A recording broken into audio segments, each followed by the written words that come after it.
Matthew Holt, back on the unicorn, on the health, on the HIM, I'll say Health 2.0. I'm really getting punchy on the HIMS floor. We should get the unicorn to Health 2.0 as well. That'll really cool. That would be great. That'll be much more familiar territory for a unicorn, of course. Anyway, I'm here with Deven McGraw, one of my favorite people in healthcare. Deven is doing a THCB spotlight. Deven spent many years in public sector, private sector, in between at Center for Democracy and Technology. Definitely America's one of, but I would say the leading health privacy lawyer. It happens to be her Twitter handle, @healthprivacy. But now, after the last year and a half, is taking a detour into the private sector. Yep. In that startup world. So you're now one of the startup cool kids. I'm a startup cool kid. Look at you. I guess. All right, so let's start in your old world for a second, because I know Okay. your old world and your new world are pretty closely connected here, Deven. But the old world, we just did have another 7,000 pages or 700. Yeah, if you add them together, it's 1,000 or 1,000 pages of maybe regulations slightly drop. over, yeah. My understanding, which is limited, I follow some guy on Twitter Right. who did a Twitter thread, but is that what we're talking about here is getting health plans to open up data somewhat similar to the way the HIPAA sort of encouraged providers to open up data, but that didn't always work exactly as planned. You Right. weren't regulating. So, A, what do you think is new, and B, how do you think it's going to go? I'm still reading the rules, as I think a lot of people are, but I'm really encouraged by the emphasis that both CMS and ONC are putting on making data affirmatively available to the patient, and really just taking no excuses around not doing. So many times patients have been told, well, what would you do with your data, and why do you need it, or you can't have it, or HIPAA doesn't let you have it, when the opposite is true. And so there's just this enormous emphasis on, by really now 3 agencies of HHS, because OCR and HIPAA has always emphasized it, but now you have CMS and ONC saying, yeah, we're going to use our authorities to ensure that patients have all of their health information. I think it's really a game changer. Okay, how much useful stuff, if you were to look at the pools of information, this may be getting towards your new world, but Yeah. from your old world, how much useful stuff and how much patient demand do you think there was on the plan side, which is going to seem to be new, compared to the provider side? Right. The patient demand for this has historically been low, whether it was from the plan side or the provider side, and I think there are a couple of reasons for this. One is that a lot of times patients had no idea that they could get this information. And were never told they could by anybody. And often told that they couldn't, right? Well, Right. That's right. Or if they were allowed to do it, it was made so difficult that people gave up. And then I think for plan data, I think a lot of consumers just don't realize the data that plans hold about them that could be very valuable for them. Some of it is just about, what was paid for, and of course, newer emphasis on price transparency, which I think consumers are going to be really interested in. But there's also a lot of clinical clues in claims data. And it just, to date, people haven't really put that together. I mean, when we think about it at Ciitizen, at a minimum, the claims data is the breadcrumb trail for all the places where you've been for healthcare. So if you're trying to actually compile a comprehensive record on yourself, but you don't necessarily remember all the places where you've been or all the places where those records might reside, your claims data provides that trail. It's like, here are all the places where there's clinical data about me that I would have a right to access. I didn't really think about that, but obviously it's very obvious. Even if the plan isn't collecting that much clinical data, it does have a bunch of, it has pretty much everywhere you've been, even if it's saying, by the way, this claim was denied and you're on the hook for, or we're not going to pay it because you're deductible, but still, There's still a claim. There's still a claim and a lot of interesting detail there. Yeah. So you kind of jumped the gun there a bit, but you are had now. to throw that in. But let's ask the obvious question. You moved from the lovely confines of DC, where you've been for many years, where runs the world there. You moved to the hellhole of Silicon Valley, presumably because of the cheap housing prices. Exactly. It was way too expensive for me to live in DC, and I was having way too much fun driving around the highways, without traffic. So I decided I needed, expensive housing and ridiculous traffic. Well, don't you live quite close to the office? And are you allowed out of the office, given you're a startup person now? Yeah, no, I pretty much spend my life at the office, yes. Right. I don't have much traffic. But if you ever want to go anywhere, like sometimes you have meetings out of the office, you have to leave like a tremendous amount of time. You're aware of how much great effort was put into the public transportation system of the Bay Area Peninsula. Yeah. All right. So let's, for a second, let's say where you went. So Ciitizen is the startup founded by Anil Sethi. Anil is the person who, in quite a long storied career, founded Glimpse, which was the company which is got acquired by Apple and is kind of behind, well, who knows exactly what's behind what at Apple, but it's clearly a big part of the Apple Health Records, which allows you to get data from multiple provider systems, I think over 150 or so. Yeah. So Anil left, I want to say, a couple of years ago, and then started Ciitizen. Correct. How did he manage to convince you to come on board, and why did you decide to make the leap? So he convinced me to come on board because Ciitizen was going to be all about operationalizing the right of patients to get their data.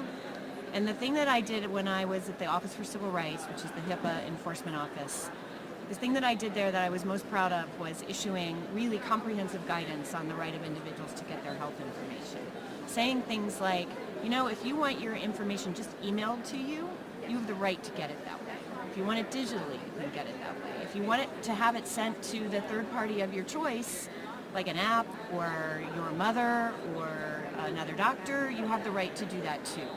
And that was so important to me that when Ciitizen's founder came to me and said, hey, you could be of tremendous help to us. We're trying to help patients have a place where all of their health information is so they can share it, use it to help themselves, and then share it to help others, help themselves and others. And I said, wow, how could I not do that? It just felt like the right next step in what has been, a really long time of advocacy for me around the right of patients to get their data. And then, just the idea of moving from DC to California when DC is kind of a little bit more of a toxic environment now than it used to be. To be quite honest, I can't imagine why, what right? you're possibly talking about there. I was like, you know what, if I can put a little distance between myself and the district, I'd be, Well, I think it would be good, hopefully the so. future will get less toxic, but that's a separate discussion. All right. Yeah. So let's dive into a bit about what Ciitizen's doing. It's raised, I think Anil said he didn't want to take the money, but you took in $3 million and just recently another $17 million, so pretty well funded. Yeah.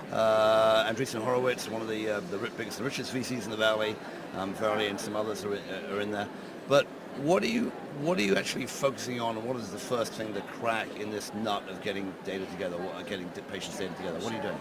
Sure. So again, we're creating a platform for patients to be able to gather and use and share their comprehensive health information, but the information is also standardized and normalized and both machine readable and human readable.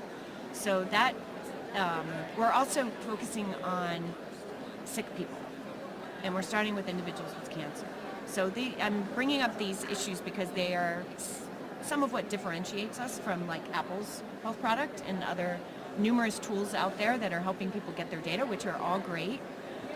But we really want to be the tool of choice for people whose needs for data are much deeper than what at least currently is available to them by going into a portal and having that information be downloaded or uploaded to an app. Or past the CCDA and past the basic information. So past this common clinical data set, which has a lot of great information in it if you're not sick.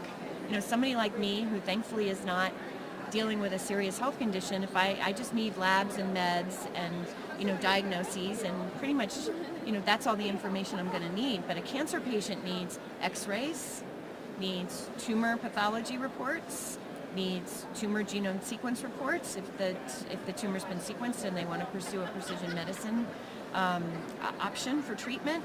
They need all of that data in order to see if they qualify for a clinical trial, if they want to send it off to get a second, third, fourth, or fifth opinion about what they should do. And they need all that data in order for it to be data that's useful to a researcher. Because a lot of cancer patients are very altruistic. They want to help themselves, but they want to help others like them.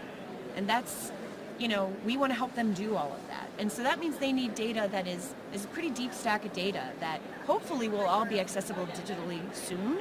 But it's not yet, is what you're going? It's not yet. And so the first thing we do is we go pound on the doors of those medical records offices that for years have given patients problems who sought to get their data, and we're navigating that for our users. And it is not easy stuff. It's almost like some of these offices have never been told that there's this law called HIPAA where there's a right to access, and here are the elements of it. And, by the way, yes, I can get it by email, and yes, I can get it electronically, and no, I can't be forced to come into your office to get it, and no, I can't be forced to mail you a request with a prepayment. We just blogged about that today. It's just ridiculous, the hoops that people have to jump through. And notwithstanding all the work that's being done in the government to try to push us to this sort of seamless digital interface for patients to use for data, and we applaud it, is not going to get here overnight. And every day new people are diagnosed with serious illness who need a lot of their data so that they can be empowered and take control of their health care. So the one hard piece that we're doing is getting people their health information. And then the second hard piece that we do is once we get it in the door, in all of its messiness, we actually extract what the data elements that are relevant to them for their particular diagnosis, which is the reason why we're focusing on cancer, so we can get the data piece right. So extracting that data, getting that right, standardizing it, normalizing it, putting it into usable summaries so that when they do say, I'm going to send it off to, this oncologist who isn't in my hometown but treats this kind of the kind of cancer that I have, and I want to really understand whether I'm getting the best possible treatment for my care. They've got data that they can then send off to get that opinion. We've had oncologists actually tell us that when they get referrals in from other places, whether it's people who have received initial treatment somewhere else or whether it's people who are just newly diagnosed, they get copies of data and they're literally like scrolling through pages and pages of paper, mostly faxed, to try to figure out what's been going on with this patient so that in the very brief amount of time that they have with the patient, they can actually focus on talking to the patient, understanding what his or her goals are with respect to care, and then coming up with a treatment plan. Theoretically, the bit you haven't said, which is that the citizen layout of that is hopefully a lot better. Yes. Yeah. No, exactly. So tell me a bit about the last part. We're sitting on a unicorn. Yes. You've raised $20 million. Yes. In order to get to the head of the unicorn status, someone's going to have to pay something for this. Right. Obviously, Anil's previous company was bought by Apple, which is one way to go.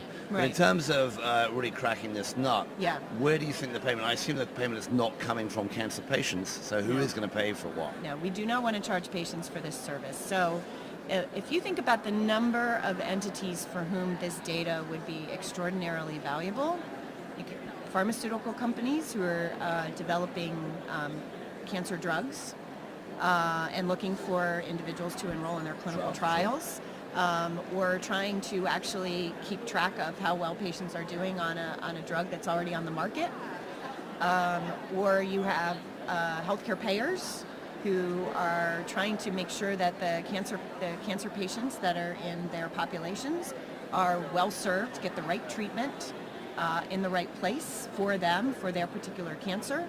And if you think of provide oncologists and other cancer programs, institutions that have cancer programs where they struggle to get the right data in on people that they're trying to see in a comprehensive way that's neatly organized for them to be able to easily use. I think that I've identified already 3 potential entities who would be willing to pay for data that was good data about a cancer patient. Now for us, that data goes nowhere in identifiable or de-identified form unless that cancer patient says it's okay. Even de-identified? So 23andMe, Absolutely. so 23andMe down the street has been selling de-identified versions of data it collected. And Sure. people weren't necessarily sure what was being, they knew what was being collected, Right. but weren't sure that was going to happen. That's not something place you're going to go?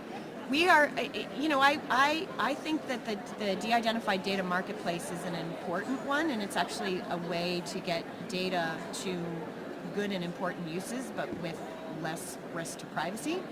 But we want to be patient-controlled, and we think that's going to be another thing that's going to differentiate us. We'll give patients a choice about sharing de-identified data. We'll give patients a choice about sharing identifiable data. There'll be lots of opportunities that they'll have, and they'll be able to choose all of that. The business model is not, you have to give us permission to sell your de-identified data, or you can't open an account. We will not do that. Okay, well that's good to clear, and I'm sure you had quite a bit to do with that statement. I did, but you know what? It wasn't a hard sell, which is why I'm at this company. in fact, sometimes the statements that they make are stronger than the ones I make about, just how strong we are on this issue of this is the patient's data, they should control it. If anybody's going to pay for it, they should be paid for it. And we'll take a cut of whatever it takes to bring the people who want the data and will pay for it with the patients who have it to share. Fantastic. Well, I've been talking with Deven McGraw. She, long time at Health Privacy on Twitter, long-time health privacy legal expert. Office of Civil Rights was her last gig, and now at a startup called Ciitizen. And thanks for explaining what it's all about, Deven. I wish you a lot of luck with that. Thanks for joining me here. Thank you, and thanks on the unicorn too. We'll thank the unicorn later.